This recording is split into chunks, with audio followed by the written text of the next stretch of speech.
Under normal circumstances, you would be sat down on a Thursday afternoon watching the video that we intended to be released this week.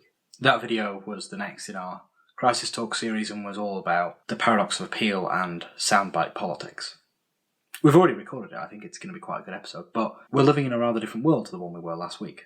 Or, more accurately, are being made more aware of the world that we've always lived in. Right now, in the United States and across the world in solidarity, there are protests taking place over the unlawful murder of a man named George Floyd.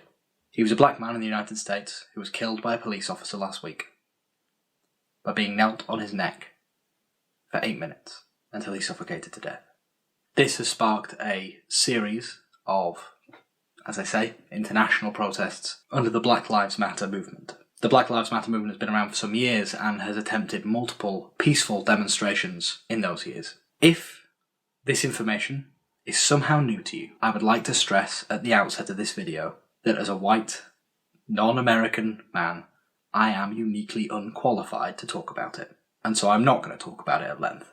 I'm going to leave a host of links to black voices and communities and funds in the description of this video that I would dearly, dearly appreciate you take a look at. We have a very small platform here, but whatever we have should be used, I think, to further this goal. I would like to talk a little more broadly about protests and violence in general. Most violent protests are labelled very rapidly by the media and the mechanisms of state as riots, and these are seen as a negative or bad thing. You will see plenty of people, including in this situation the President of the United States of America, argue that looting and damage to property is among the gravest of sins that can be committed by a society. This is a lie. No piece of property is worth more than a human life. I don't care how expensive it is. To suppose that the contents of one supermarket or department store is worth more than the life of one father who's murdered by the police is a fallacy. But you are taught to see it as the truth. One of the great lies of neoliberalism is that many of your freedoms and liberties that you currently enjoy, the right to vote, the right to protest, the right to an 8-hour working day, the right to paid holiday, the right to the freedom of speech, were won not through peaceful protest or democratic voting in a parliament.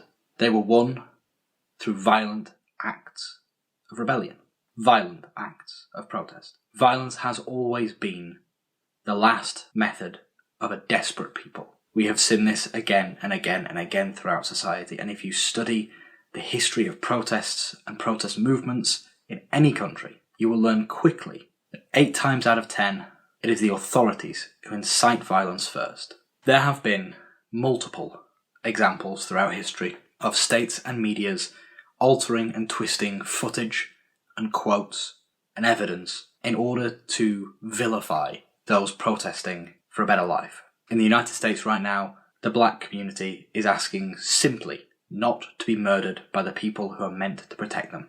And for that, the state has weaponized tear gas, rubber bullets, and has mobilized their National Guard. Rather than reform or understanding or negotiation, they have immediately chosen violence, and yet will attempt to paint this as the fault of the protesters. If you're watching this internationally, or anywhere not in the US, you probably can't join the protesters in the streets, but there's plenty you can do. The most important thing is public opinion. We have talked briefly in this series, in the Nations video, about how a lot of power and respect between nations is born on little more than understanding and will, an image beyond anything else. If you have family members, friends on Facebook, or old teachers arguing in a public place or a private place that the protesters are somehow in the wrong for taking to looting or for being tear-gassed, please remind them that those people are only fighting not to be murdered, and that rather than listen to them, the authorities have chosen a warpath.